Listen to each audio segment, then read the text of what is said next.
자, 이제 출마의 뒤집기 넘어가겠습니다. 김종인 의사는 그냥 계속 계셨고, 그다음에 디멘전 투자자문의 투자 부문을 담당하고 있는 송재경 대표가 오늘 목요일 함께해 주시겠습니다. 안녕하십니까? 네, 안녕하세요. 네, 김종인 의사 고생 많으세요. 네. 자, 오늘 주제는 죄송합니다. 어제 새벽에 누리호 4차 발사가 성공을 했습니다. 근데 새벽 시간이라서 그런지 흥행몰이가 제대로 안 됐을까요? 주식시장이 의외로 반응 관련 그런 그룹핑이 있는데 좀 심드렁해요. 왜 그럴까요, 김종인 이사님? 일단 다른 걸 떠나서 보통 이제 이런 것들이 나타날 때 이벤트 전에 올랐다가 네. 이벤트가 나오면 오히려 이제 세론 나오는 경우가 일반적으로 세론 뉴스 내지는 세론 팩트 네, 이렇게 돼서. 많았고 그다음에 또 하나 이제 포인트는 이런 종목군들이 이제 시장에 이제 가장 미인주라면 거래대금 상위에 포진되어 있는 그런 미인주라면 오늘 같은 시장에서 강세를 받을 수 있을 텐데 최근 시장이 그렇지만 벌써 10월 달 들어서부터는 SK하이닉스와 삼성전자가 거래대금 1, 2위를 놓친 적이 별로 없죠. 네. 오히려 한 5월, 6월로 쉽게 돌려보면 이 두 종목을 제치고 두산에너빌리티가 1위였을 때는 원전 관련주가 시장을 장악하는 모습도 잠깐 보이긴 했었고 또 연초에는 이들 종목과 더불어서 방산주들 이런 종목군들이 거래대금 상위로 포진돼 있었던 때는 아마도 이런 이슈가 나왔을 때 좀 더 강세를 보일 수 있었을 텐데 일단 지금은 첫 번째로 러시아 우크라이나 전쟁이 마무리 국면일 수도 있겠다라는 것 때문에는 아니지만 그런 이유로 인해서 거래대금과 관심이 일단 줄어들었고 그다음에 또 하나의 포인트는 이벤트가 이미 발생해버린 상황이고 성공했다라는 건 당연히 국민으로서 박수칠 일이지만 이게 당장 또 수익으로 돌아오는 건 아니니까 그쵸. 그런 부분들에 있어서 일정 부분 주가가 좀 정체되고 있는 것이다라고 봐야 되는데요. 다만 저는 긴 그림에서 보면 발사체, 그다음에 이제 소위 관제와 관련돼 있는 전체적인 시스템들, 그다음에 또 하나는 결국은 여기에 들어가는 여러 가지 부품들 이쪽에 중장기적으로는 관심을 가질 수밖에 없다. 왜냐하면 이 우주 기술이라고 하는 게 위성 기술과도 연결돼 있는 거고 위성 기술이라고 하는 게 전부는 아니겠지만 또 6G와도 연결돼 있는 그런 상황이다 보니까 네. 이쪽 기술을 우리가 만약에 장악하지 못하면 미래에 있어서 큰 흐름을 우리가 장악할 수 있기 때문에 저는 이제 그 부분에 있어서는 중장기적으로는 분명히 긍정적 포인트가 있다 이렇게 좀 보고 있습니다. 네. 그렇죠. 포인트가 정확하죠. 관급을 상대로 하는 돈이 안 되는 거예요, 돈. 그죠? 그저께 이제 세트레가이가 아랍에미레이트에 기술 수출했다가 논란이 돼서 기술 주가가- 유출이죠. 기술 유출? 네. 유출. 그렇죠. 근데 사실 수출을 하건 유출을 하면 안 되겠죠, 불법으로. 국가의 어떤 그런 기간 산업으로서의 공유된 부분이 분명히 있어서 그걸 자기 마음대로 할 수는 없겠지만 그럼 기업은 굶어 죽으라고 뭐 먹고 살아야 돼요, 도대체. 그러니까 이게 이제 궁극적인 의문점이니까 주가가 이게 돈이 되겠어? 성공한 건 박수칠 일인데. 그러면 이제 관급으로 레퍼런스를 쌓아서 그 신뢰도를 바탕으로 해외에 뭔가 거래를 하고 그게 돈이 돼야 되잖아요. 그러니까 그런 순환 구조가 아직도 좀 약한가 보죠. 말씀 주신 대로 이제 성공하고 나니까 이제 돈 얼마 들었어, 얼마 네. 남았어 이제 따지기들 시작하더라고요. 대략 총 이번에 그러니까 에어로스페이스가 처음으로 민간이 전체를 주도해서 가져갔는데 네. 2,600억 정도 돈 받았는데 실제로 한 4,500억 적자 이렇게 얘기가 나오는 것 같습니다. 한화 에어로스페이스가 주도를 했는데. 네, 그러니까 원래 그 전에는 항공우주연에서 다 대부분 하다가 네. 항원에서 처음 하다가 이번에 처음으로 한화 에어로스페이스에서 민간이 전체를 다 주도하는 모습으로 해서 의미 있는 변화긴 한데 말씀 주신 대로 당장 큰 돈이 되지는 않겠죠. 근데 긴 호흡으로 놓고 보면 어찌 보면은 방산도 그랬었습니다. 방산도 한 20, 30년간 정말 다들 하기 싫어갖고 심지어는 삼성그룹은 팔아버렸잖아요. 그렇죠. 한화에다가. 네. 그러니까 돈이 안 된다고. 하지만 지금 그걸 참고 했던 한화한테는 지금 효자 산업이 돼 있지 않습니까? 마찬가지로 놓고 보면 그래서 이제 저도 이건 진짜 장기 투자다 네. 이렇게 봐야 될 것 같고요. 지금 상황에서 전 세계에서 이렇게 소위 말하는 소위 그 우주 궤도에 위성 궤도에 발사체를 띄워 올릴 수 있는 국가가 뭐 우리가 6, 7번째지 않습니까? 네네네. 몇 개 안 된다라는 것이 큰 그림에서는 상당히 의미 있다 봐야 될 것 같고요. 위성 자체를 만들 수 있는 나라들은 많고 그거 자체는 많이들 만드는데 이거를 그 궤도까지 올리는 기술은 많지 않다라는 거죠. 그래서 그렇죠. 사실은 그 기술을 일차적으로 우리가 자체 기술로 전체를 우리나라 다 자체 시스템으로 기술로 확보를 했다는 것 자체는 상당히 의미 있다 저는 판단을 하고 있고요. 이제 두 번째로는 주가야 사실은 당장 돈이 안 되니까 왔다 갔다 할 텐데 네. 그 두 번째로는 사실은 이제 이것을 그러니까 아까 우리의 기술로 모두 우리나라 기업들이 다 모여갖고 한 300개 기업이 다 참여했다는 거지 않습니까? 그렇죠. 그래서 그런 측면에서 놓고 보면 당장 그 현재의 매출에는 사실 큰 돈이 안 되겠지만 네. 회사가 그러니까 소위 이제 영속 기업을 가정한다면 앞으로 지금 10년, 20년의 먹거리를 지금 만들고 있는 거다 봐야 될 것 같고 사실은 그렇게 놓고 본다면 그 지금 당장 주가는 뭐 플럭추션이 있겠지만 장기 네. 투자 관점에서 한번 살펴볼 필요는 있겠다 이렇게 말씀드립니다. 네, 투자자들은 못 견디거든요. 당장 이벤트가 발생하면은 오늘 뭔가 불불 쏠 줄 알았는데 아니네. 물론 이제 그게 약간 성숙된 시장으로 가는 거일 수도 있죠. 예전에는 막 테마 그러면 막 확 빠지고 막 이랬잖아요. 근데 그게 이제 좀 평균화되는 거는 좋은데 너무 반응이 없어가지고 조금 아쉽기는 하다 생각이 좀 들고 이제 구체성으로 들었을 때 사실 그 디테일한 기업들이 몇 가지가 있잖아요. 물론 한화 에어로스페이스가 주도를 했고 그 밑에 뭐 한화 시스템 그리고 또 이 지지대는 뭐죠? HD 현대중공업. 네.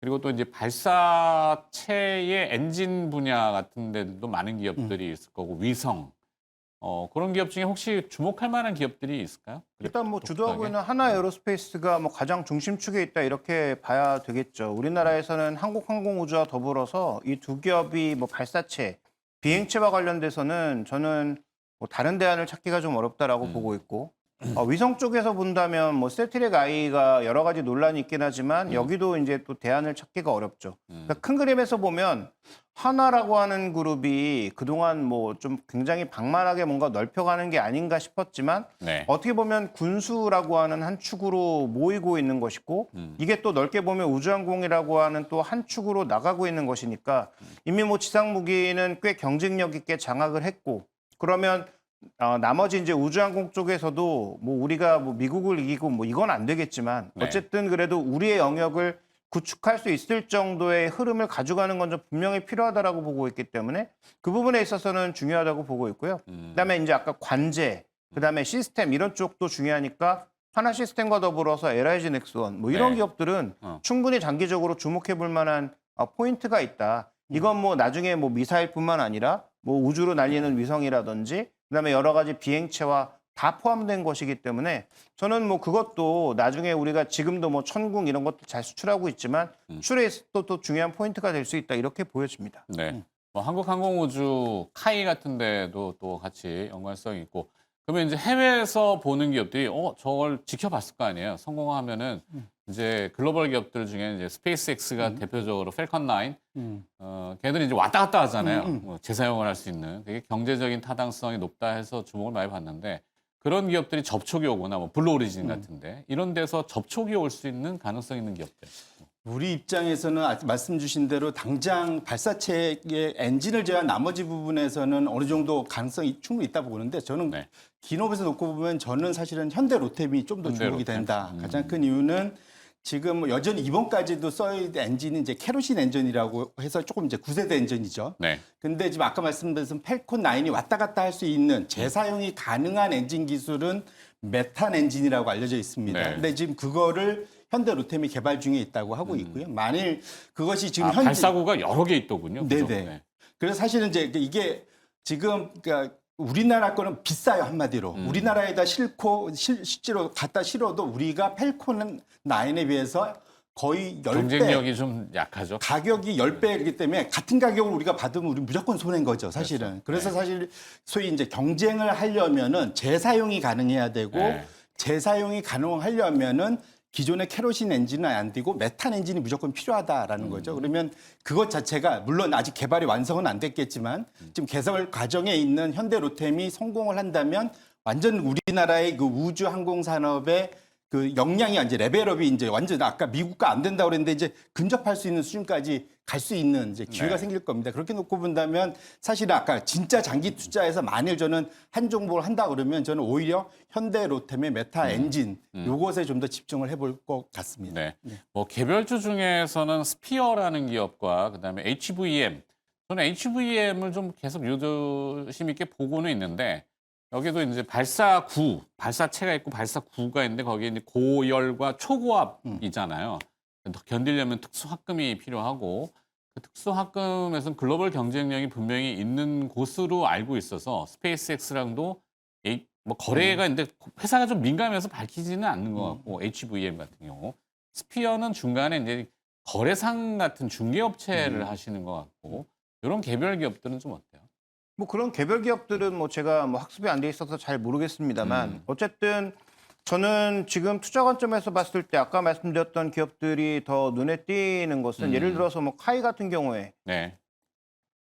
스페이스X에서 왔을 때 항상 4천을 찍고 간단 말이죠. 그렇죠. 그러니까 그 사람들이 아무 의미 없이 4천을 찍고 갈 이유는 없다라고 보고 있기 때문에 물론 아직 기술적인 뭐 한계도 있고 미국보다 당연히 뒤처져 있고 미국은 또 민간 기업들이 활발하게 하면서 좀 더 효율성 있게 가는 부분이 분명히 있지만 우리는 반관급으로 갈 수밖에 없는 게 그런 게 떨어지니까 관급으로 가지 않으면 사업 자체의 방향성이 떨어질 수 있으니까. 그래서 그런 식으로 하나하나둘 기술을 쌓아 나가면서 가다 보면 결국은 뭐 로키드 마틴이 왔을 때도 카이를 만나고 그다음에 뭐 그 보잉에서 왔을 때도 카이를 만나고 맞아요. 스페이스X에서 왔을 때도 카이를 만난다는 건 최소한 뭐 부품단 정도에서는 의미 있는 부품들이 나오고 있다라는 것을 확인해주는 시그널이라고 저는 보고 있어서 네. 그런 측면에서는 저는 뭐 카이를 여전히 주목하고 있고 지금 주가가 뭐 매력적인 주가인지는 좀 다시 평가가 필요하겠지만 중장기적인 관점에서는 그렇다라는 거고요. 말씀하신 기업들에 대해서는 제가 좀 학습이 안 돼 있어서 개별 명확한 기업은? 판단은 좀 어려울 것 같습니다. 공부를 좀 해보았으면 좋겠다 싶기도 하고 하여튼 뭐 경쟁력도 있고 뭐 주목도 받고 이렇게 하는데 주가 꼬라지가 참 희한해서 네, 꼬라지라 그래서 좀 그렇습니다만 한국항공우주는 직원 5천 명 중에 2,500명이 석박사로 맞습니다. 구성돼 있어요. 그러니까 브레인 집단이죠 거기. 그리고 또 가면은 이제 그 동체 뭐 항공기 동체가 우주 동체하고도 그렇지만 그 이음새가 있으면 안 되잖아요. 균열이 생기고 하니까. 그래서 그 특수한 기술이지만 리벳 조인트라는 기술을 제가 봤거든요. 이렇게 네, 찾아보시면 나옵니다. 그 기술이 카이가 또 있고 막 이래서 참 놀라운 기업이다 생각이 드는데 주목을 잘 못 받더라고요. 네, 매번 예전에 몇 년 전에 참 이렇게 막 제가 좀 막 이렇게 했지만 자, 정리를 해야 됩니다. 자 우주로 가자는 좋은데 꿈만 우주로 가고 있고 주가는 지금 지상에 아직도 있습니다. 말씀 주신 대로 기본적으로 지금 당장 돈이 되는 기업들은 많지가 않아서 뭐 이걸 결국은 좀 그래서 제가 이제 진짜 장기 투자다라고 봐야 될 것 같고 그래서 저는 여전히 집중을 하면은 한국 로템에 좀 더 저는 그 한 점수를 주고 싶고요. 네. 아까 현대로템? 현대로템 한국항공우주는 매니지먼트가 좀 바뀌어야 되지 않을까. 네, 거기 사실 말씀 주신 대로 정말 훌륭한 인력들이 많은데 그렇죠. 예, 자부심들을 많이 잃었다고 하더라고요, 몇 년 사이에. 맨날 그 사장이 자꾸 낙하산으로 와고 네, 바뀌니까. 그러니까 결국 매니지먼트가 좀 안정적으로 가야지 그 좋은 그 역량, 구슬이 선말에도 껴야 보벤이 맞습니다. 그게 좀 해결이 돼야 될 것 같습니다. 알겠습니다. 자, 기업들이 좀 힘을 내기를 국뽕에 차올라서 우주를 다뤘는데 주가는 영 재미가 없어서. 자, 두 번째 이슈로 가볼까요? 디스플레이가 있는데 OLED 중국의 추적.